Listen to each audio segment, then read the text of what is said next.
Good day, dear listeners. Steve Rida here with the Management Blueprint podcast. And my guest today is Matt Verlaque, the CEO of the SaaS Academy, with a mission to help 5,000 B2B SaaS founders, software as a service founders, grow their business beyond what they thought possible. Matt, welcome to the show. Thanks for having me, Steve. Awesome to be here, man. Well, very exciting that we are talking about this. I'm recently been very curious about SaaS. I'm trying to build my own SaaS business as well. But let's start with your personal why. What is your personal why, and how is the business connected to it, if at all? It's a great place to start. My why is always service oriented. I started my career in the fire department. I was a career fireman for 10 years and accidentally started a software company and just kind of did it on the side until it turned into a real business. And I had to make a choice and go full time. And that's when I really started to learn and develop and figure out what it was all about, and ran that company through its acquisition in 2020. But, the why for me is I just feel driven to help other entrepreneurs create the lives that they deserve and that I know that they're capable of. And, for me, receiving business coaching, because I was a client in SaaS Academy with my first company long before I became, Dan's partner and running the business, is I just didn't know what I didn't know. And I had a ton of drive and a ton of motivation. And I really wanted to, generate a beautiful outcome for my family and for my team and my co-founders and all that kind of stuff. But I didn't really know how to get the flywheel turning and how to get the company growing and just the right way to do things. And so I received a lot of help along the way from Dan as my coach and from the other coaches inside of the academy. And it's a gift to be able to, help build the machine that's going to provide that for hundreds and thousands of other founders, because I think there's a lot of talent out there and there's a lot of motivation out there. And building a software company is, I think, 10% art and 90% science. And so, I can find the people who have the vision about the product and teach them the 90% that's science, that's repeatable, that it's, the same over and over again, and help them de-risk the growth that they're trying to achieve and hit the outcomes they're trying to get. I mean, what a beautiful way to spend a life, So that's really what it's about for me. Yeah, I love this science angle. And we're going to talk about your new book, Science as a Service. I haven't mentioned it yet, but that is really exciting that you say that it's 90% science. So, okay, so we'll talk about this. But before we get there, I'd like to ask you about a framework, because this podcast is all about frameworks. And you developed a talent pipeline process framework. And you mentioned talent, actually. That's one of your drivers to help this talent to self-actualize with the SaaS businesses. But you have to also attract the talent. So what is your talent pipeline process, and how do you attract the talent? Yeah, I mean, I think that first off, like the why behind the framework is, I think there's a lot of people who initially either start off and say, I want to run a business and have, the minimum number of teammates possible and keep it super small and super lean. And like, you can definitely do that and create a really beautiful company that serves a whole lot of people. But at some point, if you want to hit a certain level of scale with your business, the scope of your goals is going to just physically exceed what you and a couple of co-founders are able to achieve. And at that point, like once you cross that precipice of scale, the only real lever you have to grow at the rate you want to grow is people. Like people is the whole game that we're playing. And so, when I really thought about that and internalized it, I realized that if I can just get good at acquiring talent, at talent acquisition and talent retention, we'll talk about the acquisition side as part of this framework. If I can get really good at that, I can probably find the right person and bring them into my world that can solve any of my other problems. So if you can plug in and reliably recruit A players, you have no other problems because you can find someone to help you go solve them. So that's the why behind it. And I think the biggest realization in the framework for anybody listening to this is that talent acquisition is a sales process. That's the first thing. Like, because you talk about a sales funnel, everyone knows exactly what you're talking about. I got leads, I'll do a demo, do some follow-up, close a deal, hooray, I got a customer. Like it's as old as time. And then you talk about talent acquisition, and people are doing all sorts of crazy stuff. Some people are on one end of the spectrum and they're, I'll just talk to someone for 15 minutes and hire them. And if it doesn't work out, then I'll go do that again. And other people on the other end of the spectrum, I'm going to give you, 15 different interviews and make you fly here and do this project and write this code. I'm like, there is a happy middle, right? There's, in my opinion, a right way to do this that lets you hold a very, very high quality bar, but also lets you move through the sales process, the talent acquisition process with an appropriate velocity where you can actually get the hiring done. So that's kind of the mindset or the methodology behind it. And so the way I visualize this is as a funnel, just like a sales funnel. And I'm just going to call out a couple of key points. I'll walk through the steps in the process, but I'm only going to really focus in or double click on a couple of them because the ones that I consider to be different than what most people do. Before you jump in, I just want to reflect on this idea of it's like a sales process. So what I like to tell my clients is that hiring is the new sales. Yes. Actually, finding the right talent and attracting them to your business, it's really hard work because there's a lot of competition. Unemployment is all-time low. Yeah. There's a lot of good companies out there. And it's even harder now to do that than to find customers. Yeah. If you've got a good product, you've got a good team, you're going to find customers. But to find good teammates and sell them on the idea that your business is going to be a great career for them, it takes some heavy lifting. So back to you. No, I agree. And it's interesting because I think in the mind of a founder or a CEO, especially one who may not have worked with A+ talent in their time here, people sometimes shy away from hiring and recruiting because feels like a lot of work. And then you've got this administrative overhead and management overhead. I got to tell everyone what to do and all this stuff. And like the big idea here, if someone's listening to what I just said, and they're like, yeah, I feel like that. It's just a lot of work to manage all these people. When you hire A+ talent, they pay for themselves and things get easier, not harder.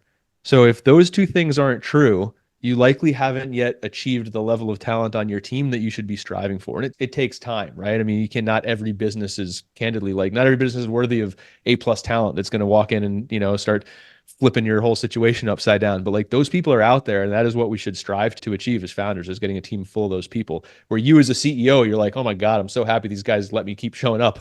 And the bar should just always be getting higher. So A players are free. Yeah, got it. Yeah. So the process itself, I think, when you use the metaphor of a sales process, right? And we're trying to get customers, the first thing we need to do is demand generation. But when you're trying to get applicants, the other thing you need to do is demand generation. It's again the same type of rhythm, because the reality is this, Steve, like you can't hold a really, really high quality bar if you're getting 15 applications for a vacancy. You're going to feel like you're, picking at scraps, or I have to hire this person because I don't have anyone else to look at. So the first problem you have is a top of funnel problem, and it's not super difficult to solve. A lot of the job boards have paid placements. For some reason, I find a lot of founders are very hesitant to put some money behind their job placements. Hiring people is a bigger leverage point than finding customers. So put some money behind it. Get the preferred placement, get the feature, be at the top of the list, be on page one. Oh my gosh, it is so worth it for the right hire. So that's part of it. But then you get the click, you get the attention, and that's when the top talent is evaluating you. The big idea here is that you have to understand top talent is silently interviewing your company based on your presence on the internet long before you earn the right to interview them. And if people need to think about it that way. And so, I point a lot of people towards doing a few audits of their process.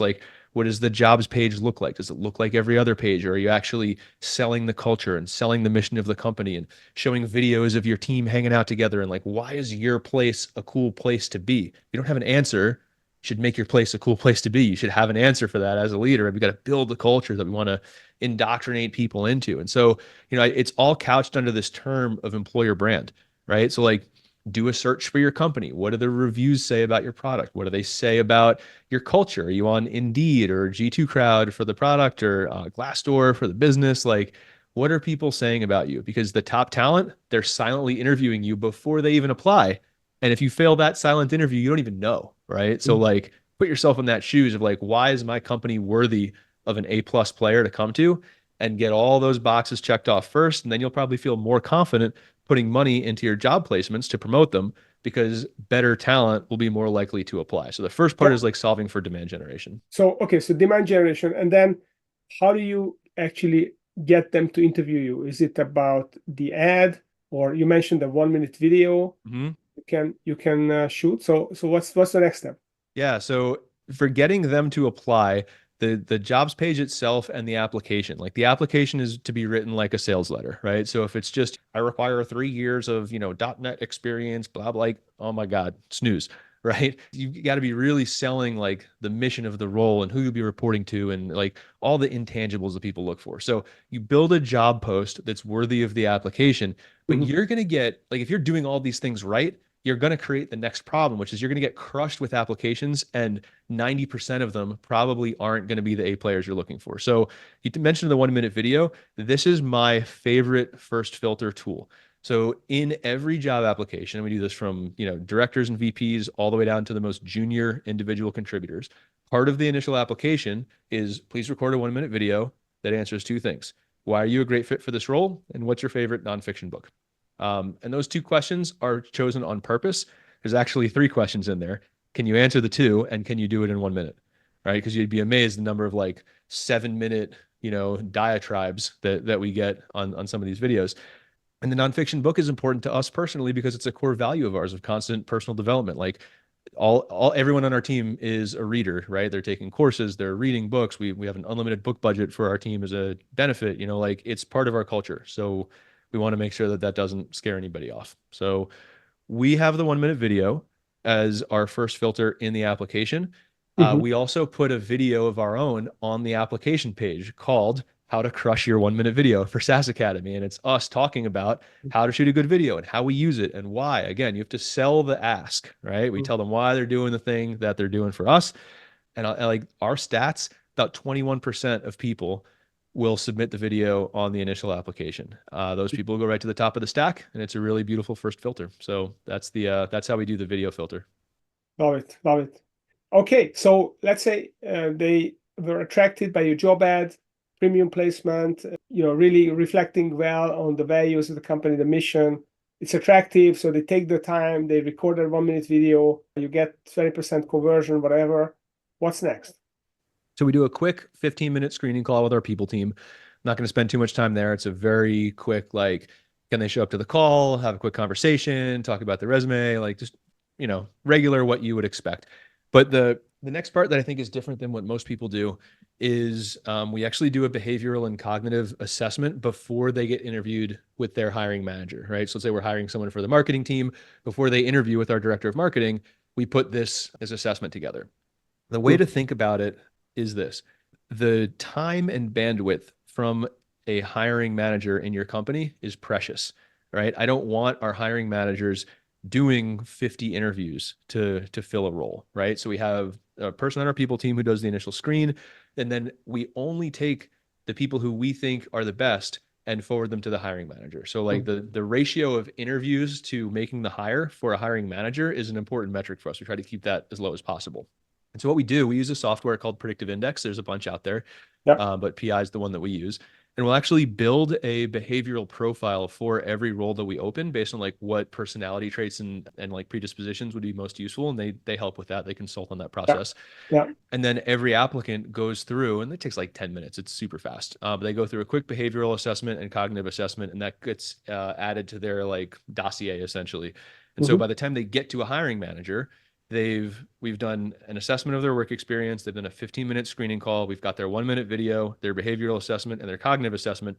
We put that all in a Slack post and all in a single like one pager. And that's what goes to the hiring manager so they can get spun up very, very quickly when they do the actual interview. So that comes before the interview. Nice. So they interview and then that's it? Then they get to what I think is the most important part of the whole process.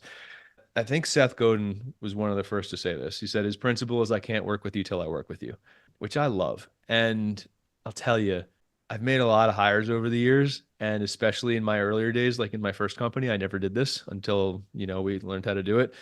And it's wild, like the disparity in both directions between how somebody interviews and how they work, right? And it actually, if you don't vet, and I'll get into what the test project is in a minute, but if you don't vet for how someone actually works in something that's representative of what their actual role will be, two things can happen.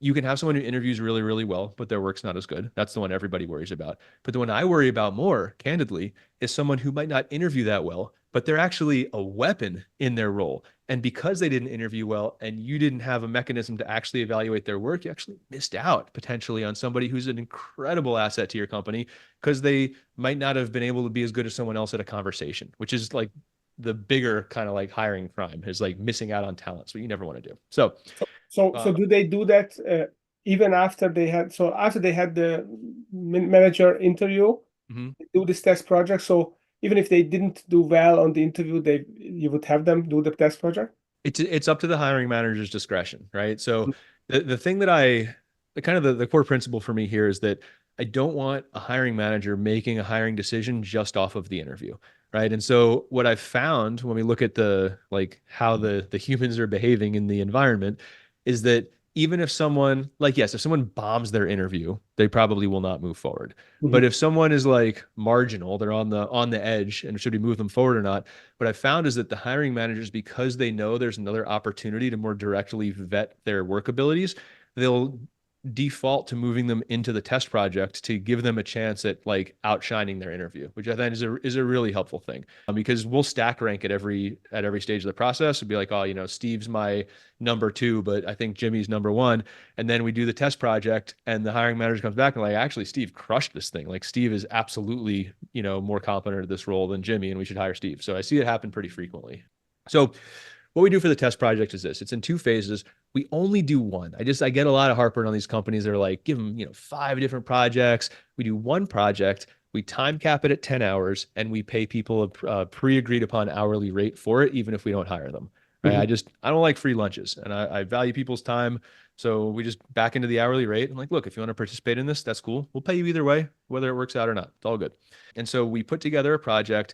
We don't give them like real work, right? Like if we're hiring a graphic designer, we're not going to be like, hey, go design the social media post, and then they don't get hired and they see it on the freaking internet in a week. Like that's kind of gross, right? But we'll put together a very like accurate simulation of what the work would be like. Mhm. We put it together in a document. They take it away. They can ask us questions. They go do the project, and then they submit the project to us. So that's phase one.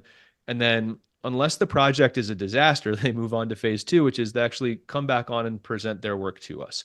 And that's really important. We don't do that so they can like read us the stuff like we just read it beforehand.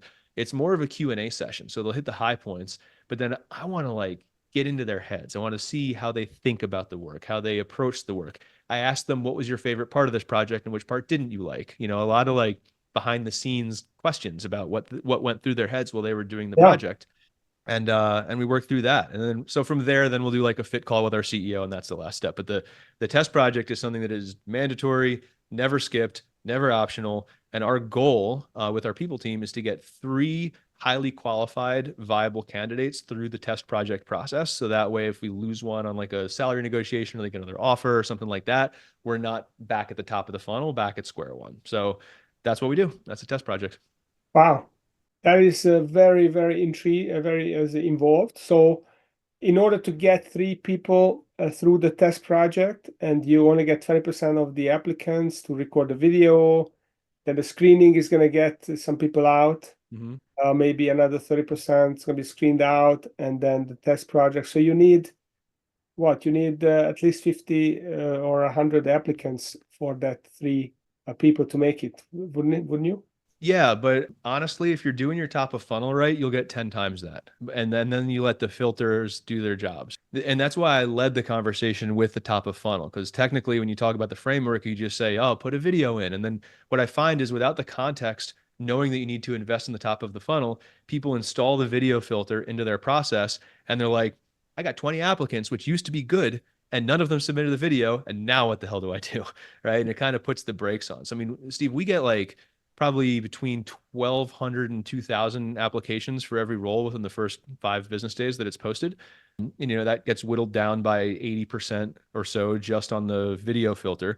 But from there, we don't really set like stage by stage criteria. If I need to have, you know, 100 people at this stage and 50 at that stage, we go in like a just in time planning manner, right? So ideally, what we're looking for is to get about a half a dozen highly qualified candidates to the hiring manager interview stage as quickly as possible. And so we'll do that. We'll get the first half a dozen. We figure we're banking on that hiring manager picking, you know, her top 3 or 4 and moving them onto the test project. And then we see where it goes from there. And then as the test projects start to come in, if none of them are looking good enough, we'll go grab another batch and pull them down. So there is Yeah. a bit of an advantage of applying to a job that was recently posted because, you know, as long as you clear the hurdles and the benchmarks, you'll get done quickly, because Yeah. we put a lot of emphasis on our time to fill a role. I mean, right now it's under 40 days from the day that we post until the agreement is signed. Yeah. And we always want to keep it there, because it's really, it took me a long time to realize this, Steve. Like, for the founders out there, if you're nervous about like upgrading someone in a role or filling a role or holding a standard, and you're trying to hold a standard in your business, but you're like, oh, what if they leave? The reason that you have that anxiety is because you're not confident in your ability to rapidly hire somebody who's incredible. And that is the biggest idea of them all, is that getting good at this and having a high degree of confidence that I can go find somebody awesome for whatever job that I post in under X number of days. For us, it's under 40 days. It lets us unapologetically hold a quality standard for our work, because I know I can find someone if I need to. I'm not going to Now be the mercy. terrified. But Yeah. I think there is even another, maybe even bigger reason for making it fast, is because the good people are not going to be waiting around forever. Mm-hmm. And they may just be unhappy for a short period of time, and something may change. They might even just would consider leaving their job because something upset them, Exactly. and that things goes away, and then they're no longer on the market. So you want to get them while they are hot, Yeah. the good ones. Okay, so that's great. So generate demand. So put a good job ad out. Then have them record a 1 minute video via the best of the role. What's the nonfiction favorite book? Then quick screening interview. That's going to whittle them down some. And then the hire manager interview. Then the paid test project. They present it, Q&A. So you really get to see them at work on what is their work going to be. Simulate the project. And then the CEO You has got it, man. You so nailed it. that's awesome. So let's talk about your book, Cool. Science Software as a Science. Software is a So, science. Yes, so sir. what's the premise of the book? What is it about, and why did you write it? Yeah. So it's co-authored with my partners at SaaS Academy and our head coach. And the premise was this, right? Is like, between the partners at SaaS Academy, we founded 9 companies. We've got 5 exits. We've got, a whole bench of executive coaches who all have multiple companies under their belts as well.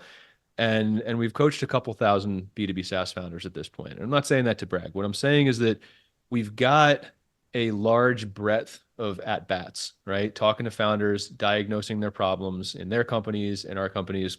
And we found some astounding commonalities between all of these companies, right? And deal size didn't change it. Industry didn't change it. Single founder versus co-founder didn't change it. Bootstrap versus venture back didn't change it.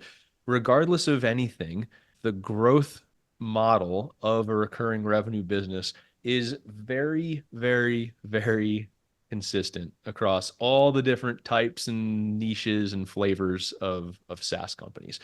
And we spent 8 years inside of SaaS Academy building all the growth playbooks that help people break through revenue plateaus and fix the very specific problems that we see keep coming up over and over and over again. And this book is our decision to finally share those frameworks with the world outside of our coaching program, because we never really let this stuff outside the building, outside of our coaching practice. And so the overall idea here, when I said in the beginning, right, it's like 10% art, 90% science. The art is your unique stance in the market, right? It's the problem that you're solving. A lot of the people we work with, and I think a lot of the people who bootstrap SaaS companies in general, are usually an industry expert in some other industry, and then they have this unmet need, and there's no software out there that solves it, and they do what any great entrepreneur does. They say, I'm not going to tolerate this. I'm going to go make the software that I wish I always had. I'm going to go solve the problem, so on and so forth. I love that. It's how my first company was born. It's how a lot of great companies are born. Yeah, a lot of people do that. Yeah. Yeah. And so that's the art. And the reality that a lot of people don't necessarily want to admit is that you can brute force your company to $10,000 or $20,000 in monthly recurring revenue. It's hard and it takes a lot of work, but you can get it there without really knowing what it is you're doing, right? And that is okay. And that's like the archetype of many of the founders who come into SaaS Academy. Yes, we have some who have a lot more figured out and they're, doing multiple 6 figures in revenue when they come in. But our typical person we work with is between 10 and 30K a month in revenue, and they've hit their first revenue plateau. And it's such a challenging adolescent stage for a business, Steve, right? Because it's big enough where it's real and you don't want to turn it off, but it's small enough where you can't build a team and build a life around it. It's like a puppy with huge paws. It's going to be big one day, but it's not there yet. So we spent a lot of time figuring out the mechanics of why this happens. And so at the end of the day, the other 90% of this is relatively predictable. Like Robert Smith from Vista Equity says, he makes this joke all the time. He says software tastes like chicken. 80% of what they do is the same. And so the premise of the book is, step one is we teach people the math behind their revenue plateau, right? Because I think every revenue plateau at the end of the day is when the amount of new revenue that you're getting from the market and the amount of churned revenue that's leaving the building starts to equalize, and you're still spending all the money on customer acquisition, but you're not growing and you're not sure why. And you're like, I can't figure this out. And then how to solve it. And there's only 3 levers you can pull to solve this problem, right? When you hit that growth ceiling, you can get more customers every single month. You can retain them longer and keep more revenue in the building, or you can make your customers more valuable, right? And a metric for that is average revenue per account. You can bring that up, and that at least brings the revenue level up.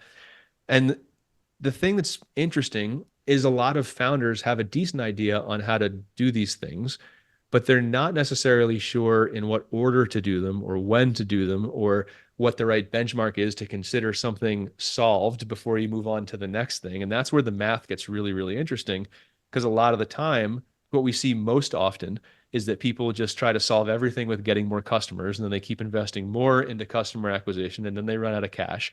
They're like, damn, I don't know what to do. Maybe I should turn this off.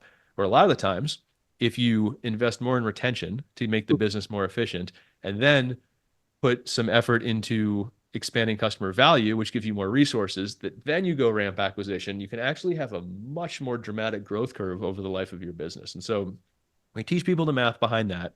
And then it's in the first 2 chapters. And the entire rest of the book is basically our top 3 frameworks for each of those levers that have never been outside of SaaS Academy before. We walk people through in the book on how to go solve the problem and the right mental models for thinking about those components of the company. Ideally, they can read a chapter, learn something, install it in the business. We're shipping a whole bunch of resources online to go with it and start solving their problem. So what's the book in a nutshell. That's very interesting. So you close the back door, you make sure you're not losing the customers. That's number one. And then you increase the value that the customer gets so that there's even less reason for them to leave. And then you have a solid foundation, you get more profit, hopefully more higher margin, and then you can invest without the fear of losing those customers.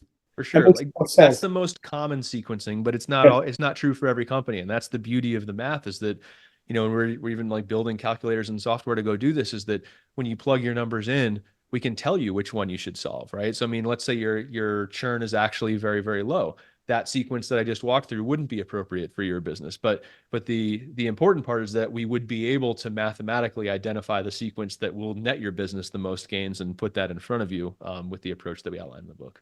So are you becoming a SaaS company yourself? No. It's funny I say it that way because like I really want to. I love building software, but no, we are working on some internal tooling just for our coaching clients, where we're actually like programmatically doing this, where we can capture their data and do everything that we just explained in the book and that I just explained to you, and actually put that out as like a tool for our executive coaches to help use or to help coach people with. So we are working on a project inside the building there that we're testing, but no, we don't have it on our immediate roadmap, but Steve, never say never. We'll see what the market needs from us. We're focused on getting the knowledge out the door first in the book, and then we'll see what comes of it. Okay, so that's great. So we got a great framework for hiring, and the other is the mental model for SaaS companies. Close the back door, increase the value, and then add more customers. Not just about sales; it's right. About keeping customers happy. And then obviously there are different SaaS companies need different recipes in your book. So if people would like to learn more, can they buy the book already? Is it out already? Not yet. It's coming out in October, so it will be out. We will be screaming about it on every inch of the internet that we can possibly get into. So yeah, you'll be able to get more info on that. It'll be up on SaaS Academy, which is saasacademy.com. I'll have it up on all my stuff, my website and socials, mattverlaque.com. So it'll be everywhere. But yeah, it's coming out early October is the plan. All right. So for those of you listening, make sure you check out the SaaS Academy. You follow Matt Verlaque on mattverlaque.com to make sure that you don't miss the announcement of Software as a Science. So Matt, thank you very much for sharing all these good ideas, this great framework. And for those of you listening, make sure you follow us on YouTube and LinkedIn so that you don't miss an episode. Thanks for coming, Matt, and thanks for listening.